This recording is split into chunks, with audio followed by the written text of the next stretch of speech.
The silent watchers, the deep space listening host, Alpha 7 floated in the emptiness between star systems, its sensors reaching across the galaxy like invisible fingers. Commander Sarah Chan had been stationed here for 3 years, monitoring the cosmic chatter that filled the void. Most days brought nothing but routine transmissions and stellar background noise. Today was different. Sarah sat in her command chair, watching the data streams flow across multiple screens. At 45, she had spent more than half her life in space, and her instincts told her something was wrong. The communication patterns had changed over the past week, showing increased activity in sectors that should have been quiet. "Commander, you need to hear this," called Dr. Marcus Webb from his linguistics station. Marcus was a thin man in his 50s, with gray hair and eyes that sparkled with intelligence. He had joined the monitoring station 6 months ago, bringing with him expertise in over 40 alien languages. "I've been tracking these signals for the past 72 hours, and the translation is finally coming through." Sarah walked over to Marcus's workstation, where waves of alien speech patterns danced across his screens. The computer's translation matrix worked steadily, converting the harsh, clicking sounds into readable text. What she saw made her blood run cold. "Fleet Command, this is Reconnaissance Group Delta 9, the translation read.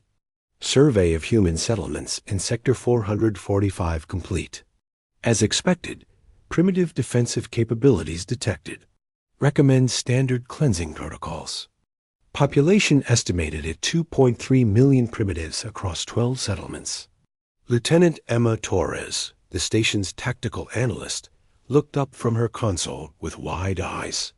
Emma was only 28, but her quick mind had already earned her recognition throughout the monitoring service. "Commander, Sector 445 contains the Harmony Colony System. Those aren't primitives. They're our people." Sarah felt her heart racing as more translations appeared on the screen. The aliens were part of something called the Galactic Consortium, a union of 12 species that had been expanding through this region of space for the past century. According to their communications, they viewed humans as a primitive species that had never progressed beyond their home planet. "They think we're still stuck on Earth," Marcus said, his voice filled with disbelief. "Their intelligence reports show humans as a single-planet civilization with chemical rockets and radio technology. They have no idea about our colonies, our technology, our real capabilities." Sarah understood immediately. For the past 200 years, humanity had followed a doctrine of silent expansion.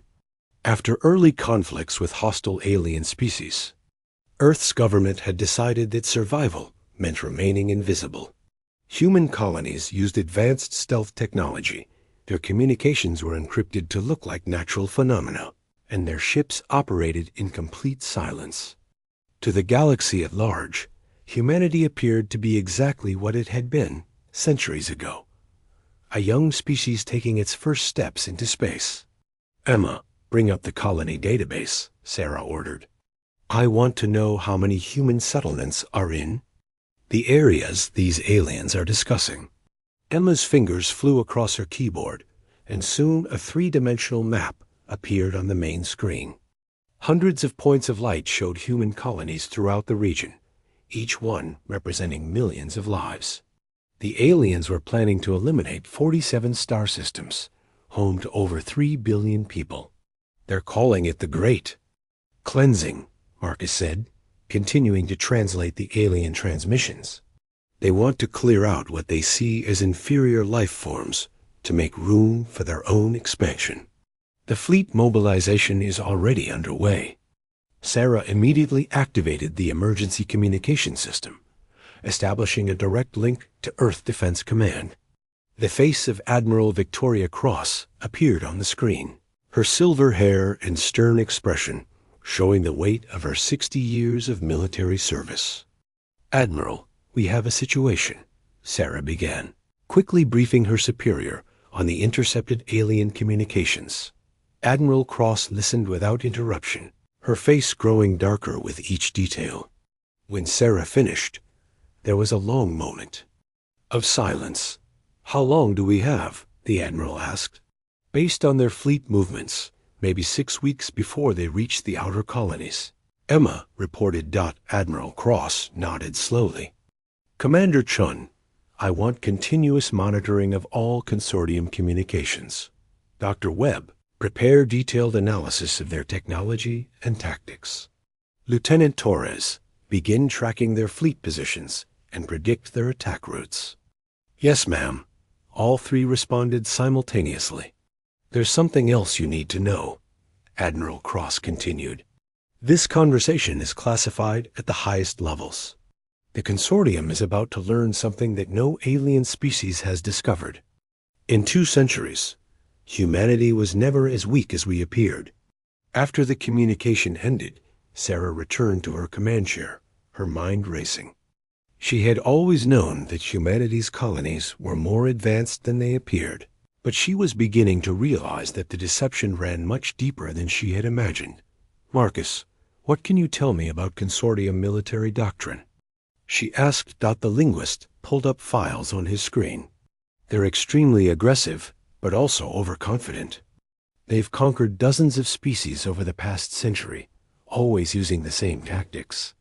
They rely on overwhelming force against primitive opponents, assuming that advanced technology automatically means victory." "What about their fleet capabilities?" "Impressive. By galactic standards," Emma interjected, studying the tactical data. "Their ships are large and well armed, but they use predictable formations and standard attack patterns. They've never faced an enemy with equivalent or superior technology." Sarah smiled grimly. "Then they're in for a surprise." Over the following days, the monitoring station became a hub of frantic activity. More alien transmissions revealed the full scope of the consortium's plans. They intended to systematically eliminate every human presence in their expansion zone, starting with the outer colonies and working inward toward Earth itself. The aliens spoke about humans with casual contempt, referring to them as the primitive infestation and barely evolved primates. They expected no real resistance and planned to complete their genocide within 3 months. What the consortium didn't know was that every human colony they planned to attack was already aware of their approach. The stealth communication network that connected human space was buzzing with activity as defensive preparations began. Colonial defense forces, hidden for generations, began emerging from their concealment. Dr. Webb intercepted a communication that made everyone on the station pause. "Fleet Commander, this is Intelligence Division. We have confirmed reports of unusual energy signatures in some target systems. Recommend increased caution during initial assaults." "Negative, Intelligence Division," came the reply. "These primitives lack the technology to threaten our forces. Proceed with standard cleansing protocols. Any unusual readings are likely natural phenomena or primitive industrial activity." Sarah shook her head in amazement. Even when presented with evidence that their intelligence might be wrong, the aliens dismissed it out of overconfidence. "Commander," Emma called out, "I'm detecting massive energy signatures throughout human space. Ships are powering up, defense platforms are coming online, and fleets are moving into position." Sarah activated her long-range sensors and gasped at what she saw. Across dozens of star systems, space itself seemed to be coming alive. Ships that had been hidden for decades were dropping their stealth fields, revealing themselves in preparation for battle. The largest signature was near Earth itself, where something enormous was powering up. The energy readings were off the charts, suggesting a vessel or structure of incredible size and capability. "Admiral Cross is hailing us," Marcus announced. The Admiral's face appeared on screen, but this time she was not in her office. She stood on what appeared to be a military command bridge, with dozens of officers working at stations around her. "Commander Chun, the decision has been made." After 2 centuries of hiding, humanity is about to reveal its true strength. The Consortium wanted to find primitive humans. Instead, they're about to face the most advanced military force this galaxy has ever seen. Admiral, what are your orders? Continue monitoring their communications. I want to know their exact reaction when they realize what they've walked into. And Commander, prepare to witness something that no human has seen in over 200 years. The full might of humanity's hidden fleet is about to be unleashed. As the Admiral signed off, Sarah looked out at the stars with new understanding. Somewhere out there, alien fleets were approaching human space, confident in their superiority and expecting easy victory. They thought they were attacking a primitive species that could barely leave its home planet. They were about to discover just how wrong they were. The greatest deception in galactic history was about to end, and with it, the balance of power that had existed for centuries. The Consortium had awakened something that had been sleeping in the darkness between the stars, and soon they would learn that humanity had never been the weak, primitive species they believed. The Silent Watchers had been watching for a very long time, and now it was time to act. Asterisk. The awakening storm, the first Consortium fleet, dropped out of hyperspace near the Harmony Colony system, exactly as their intercepted communications had predicted. Supreme Commander Veltar, leader of the Galactic Consortium's military forces, watched from his flagship as his sensors scanned the human settlements below. Veltar was a member of the Corvin species, standing over 8 feet tall, with 4 arms and natural armor plating that made him nearly invulnerable to small weapons. He had conquered 17 different worlds and eliminated 6 species during his 40-year career. This mission should have been routine. Fleet disposition, Admiral Zex? Veltar asked his tactical officer. 1,200 ships in battle formation. Supreme Commander, we detect minimal defensive signatures from the primitive colonies. A few orbital platforms, some surface-based weapons, nothing that poses a threat to our forces. Veltar nodded with satisfaction. Begin the cleansing. Standard bombardment pattern. I want these systems cleared within 6 hours. The Consortium fleet moved forward, their massive ships bristling with weapons. Each vessel was over a kilometer long, designed to intimidate primitive species into submission. They had never faced an enemy capable of real resistance. What happened next would be remembered as the greatest military surprise in galactic history. As the Consortium ships approached the human colonies, space itself seemed to ripple. What had appeared to be empty vacuum suddenly filled with ships. Human ships that had been hidden by technology the aliens had never encountered. Captain David Park commanded the UES Resolution, a human battlecruiser that had been waiting in stealth mode for 3 weeks. At 38, David was one of humanity's most experienced space combat officers, though he had never fought in a battle this large. None of them had. Humanity's wars had been small affairs, fought in secret against isolated threats. All stations, this is Fleet Command, came the voice of General Alexandra Stone over the communication system. Operation Revelation is now active. Show them what humanity can do. David's ship, along with 200 others, dropped their stealth fields simultaneously. The human vessels were sleek and fast, using technology that made them nearly invisible to conventional sensors. Their weapons were based on principles the Consortium had never seen, and their defensive systems could adapt to any attack. Fire at will, David ordered.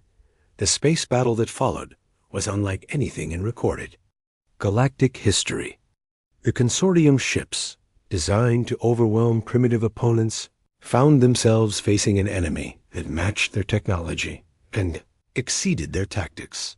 Human ships moved with impossible speed and agility, their adaptive engines allowing them to change direction without losing momentum.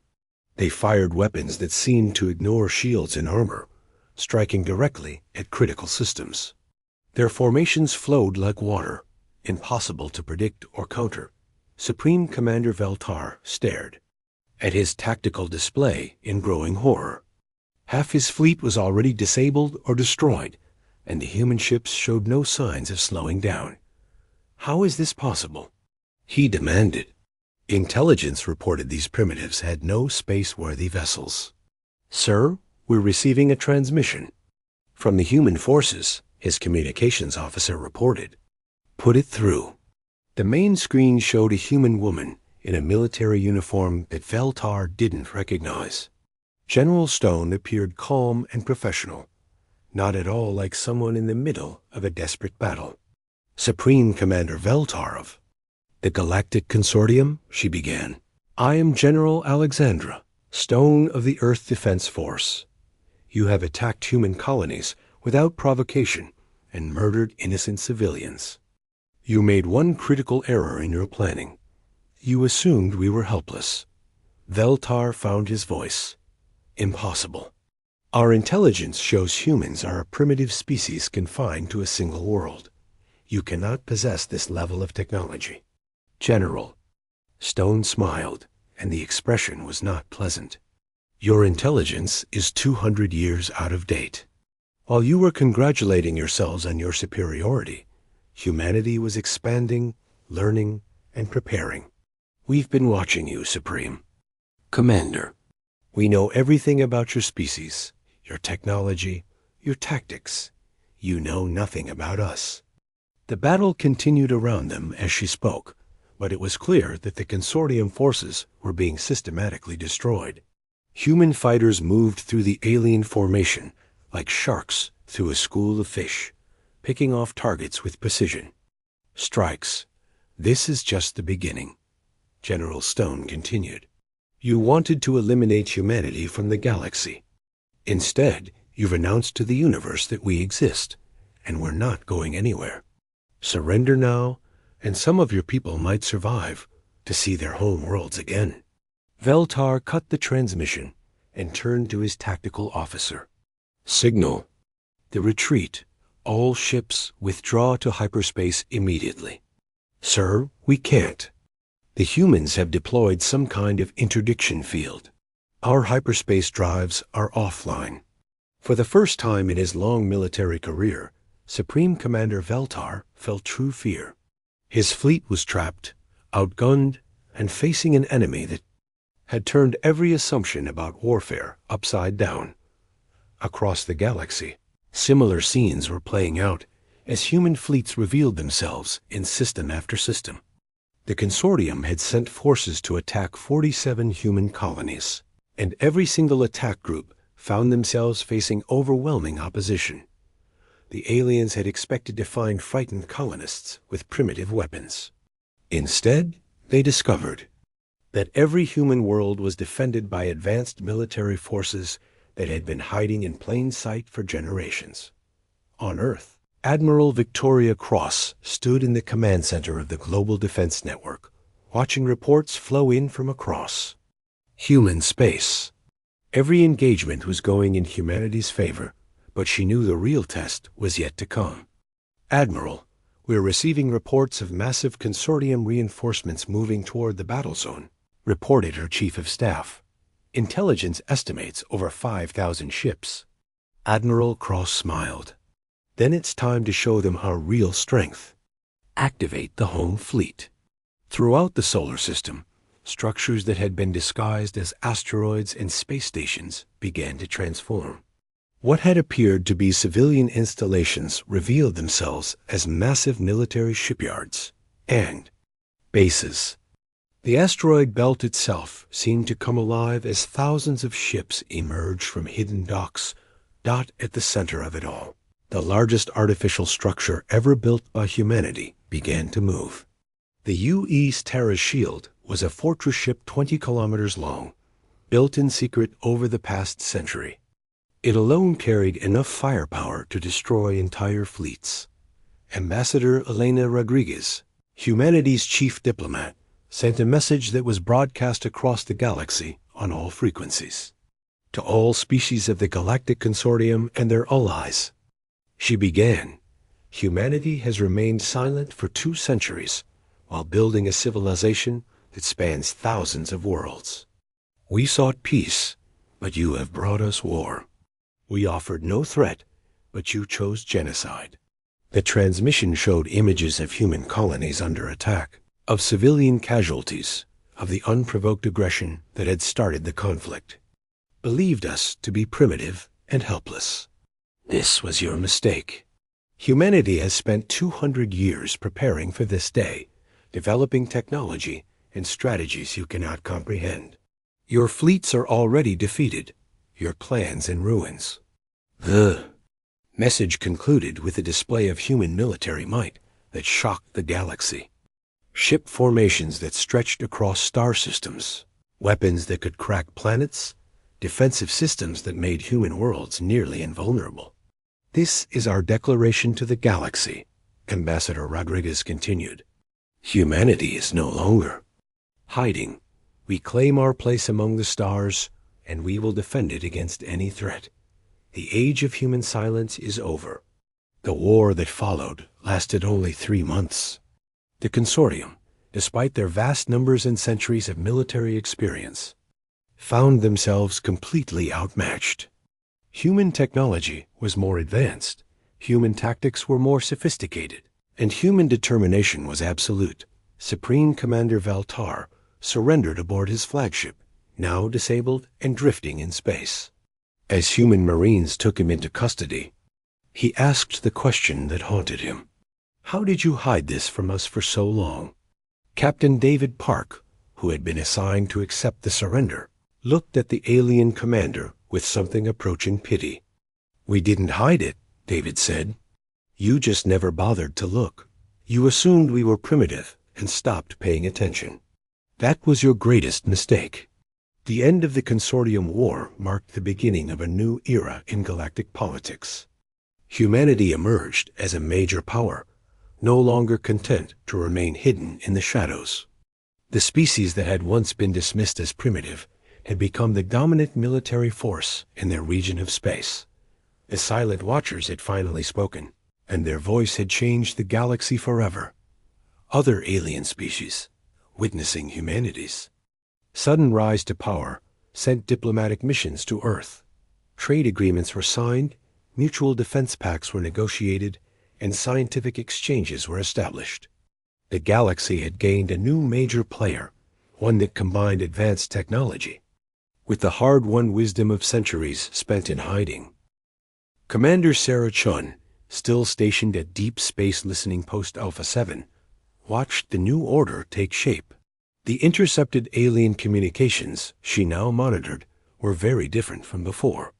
Instead of planning attacks on human settlements, alien species were discussing how to establish friendly relations with the mysterious humans who had appeared seemingly overnight. Any regrets about the end of our quiet life? Dr. Marcus Webb asked her one day as they watched human and alien. Ships passed through their sector in peaceful convoy. Sarah smiled, thinking of the billions of human lives that had been saved, the new opportunities opening up across the galaxy, and the respect that humanity had finally earned among the stars. No regrets at all, she said. It was time for the galaxy to hear.